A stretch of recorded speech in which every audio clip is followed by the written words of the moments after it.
नमस्कार। मैं गोविंद तिवारी।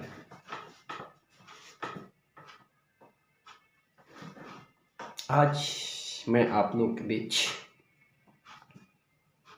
बिहार में चल रहे छात्र आंदोलन पर अपना विचार रखना चाहता हूँ। आज हमारे बिहार के छात्रों ने रेलवे की परीक्षा की अनियमितताओं पर आंदोलन कर रहे थे। सोचिए, जब देश का पढ़ा लिखा युवक आज आंदोलन करने के लिए बाध्य है, देश के छात्र, देश के युवा, देश के भविष्य होते हैं। उन भविष्य के साथ आज जो परिस्थितियां पैदा की जा रही है वर्तमान सत्ता में बैठे लोगों के द्वारा और विपक्ष में बैठे लोगों के द्वारा, ये दुर्भाग्यपूर्ण है। आज का छात्र आंदोलन जो बिहार बंद का आह्वान किया गया था, हमें तो लगता है कि उसको भी हमारे देश में बैठे हुए नेता जो सत्ता पक्ष में भी हैं, विपक्ष में भी, उनको हैक कर लिए। राष्ट्रीय जनता दल, जन अधिकार पार्टी,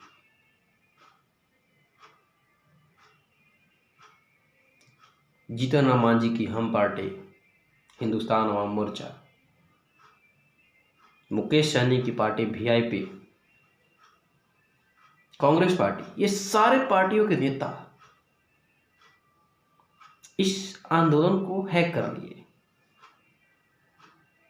छात्र से ज्यादा ये पार्टी के लोग अपनी राजनीति, छात्रों के भविष्य के बारे में इन्होंने नहीं सोचा। अपनी राजनीति चमकाने का काम इन्होंने किया। सोचिए,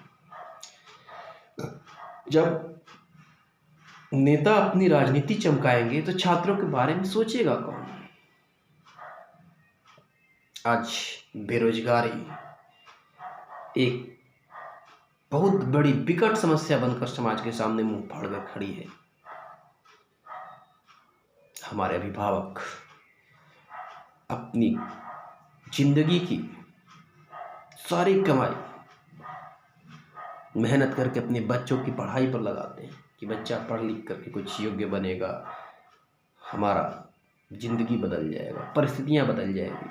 लेकिन जब वही बच्चा जब पढ़ करके नौकरी खोजने के लिए जब निकलता है समाज में, बाजार में, शहरों में, राजधानी में, तो नौकरी की मारा मारी होती है।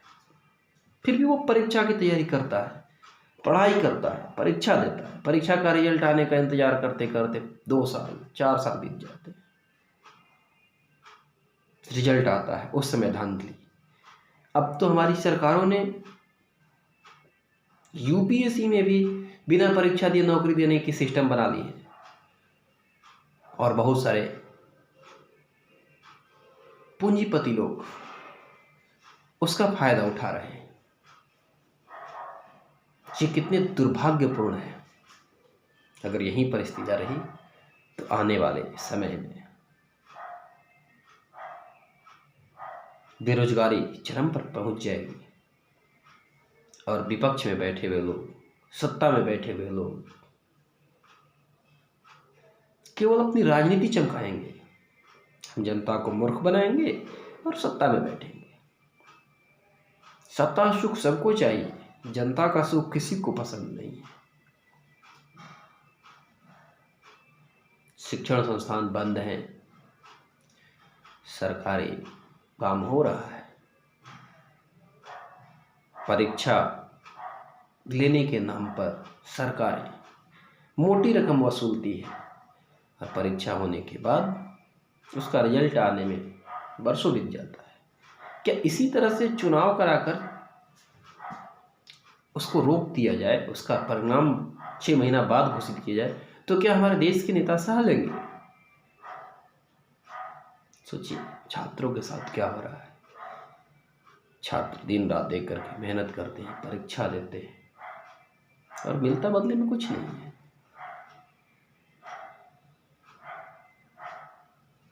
हम अपने जीवन का एक बड़ा हिस्सा पढ़ाई करने में लगभग 18 से 20 साल गुजार देते हैं और 20 से 30 साल क्या 35 साल तक नौकरी खोजने में अपना समय बर्बाद कर देते हैं। उसके बाद भी अगर नौकरी नहीं मिलती है तो मजबूरन किसी प्राइवेट फैक्ट्री में जाते हैं, दूसरे राज्यों में पलायन करते हैं, वहाँ मारे मारे फिरते हैं और जीवन दुभर हो जाता है और हमारे सामने उसका कोई विकल्प भी नहीं होता। हम क्या कर सकते हैं? क्योंकि जब चुनाव का समय आएगा हमारे नेता हमें जातियों में बांट देंगे, हमें धर्म में बांट देंगे, हमें संप्रदाय में बांट देंगे। फिर वही हम चुनाव में जाएंगे, सत्ता में हम भावनाओं में बह जाएंगे, फिर चुनाव होगा और फिर चुनाव के बाद वही होता है, हर 5 साल बाद चुनाव होता है और हम हर चुनाव में फिर उसी जाति धर्म में बंध जाते हैं और हमारा स्थिति समाप्त।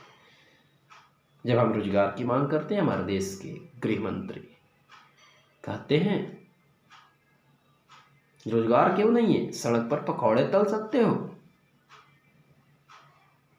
अच्छी बात है, PhD कीजिए, MBBS की पढ़ाई कीजिए, डॉक्टरेट की उपाधि लीजिए, MBA कीजिए और फिर सड़कों पर पकौड़े तलिए, या फिर चपरासी की नौकरी मिल गई तो कीजिए। अगर आप शिक्षा के क्षेत्र में काम करते हैं तो आपके शैक्षणिक संस्थानों को बंद कर दिया जाएगा, आपसे इतनी डिमांड की जाएगी कि आप उसको पूरा नहीं कर पाइएगा। सरकारी विद्यालयों में कुछ नहीं है, लेकिन प्राइवेट विद्यालयों में, कोचिंग संस्थानों में तरह तरह की मांगे रखी जाती है। मैं एक ऐसे विद्यालय का भ्रमण इसी गणतंत्र दिवस के दिन किया जहाँ मात्र 3 कमरे में 8वीं कक्षा तक क्लास चलता है।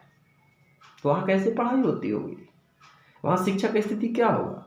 परंतु वो चल रहा है क्योंकि वो सरकारी विद्यालय है, क्योंकि उसका संचालन सरकार करती है।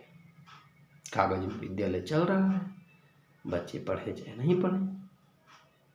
हर विद्यालय में, सरकारी विद्यालय में शिक्षकों की कमी है, लेकिन जो शिक्षक बनने की योग्यता रखते हैं उनको नौकरी नहीं दी जाती है। ये दुर्भाग्यपूर्ण है। अतः मैं एक नागरिक के नाते अपने देश की सरकारों से, केंद्र सरकार से, अलग अलग राज्य की राज्य सरकारों से ये अपेक्षा करते हैं, ये मांग करते हैं कि हमारे यहाँ बेरोजगार भटकते हुए लोगों को रोजगार दिया जाए। कम से कम हम मानते हैं जनसंख्या बहुत बड़ी समस्या है,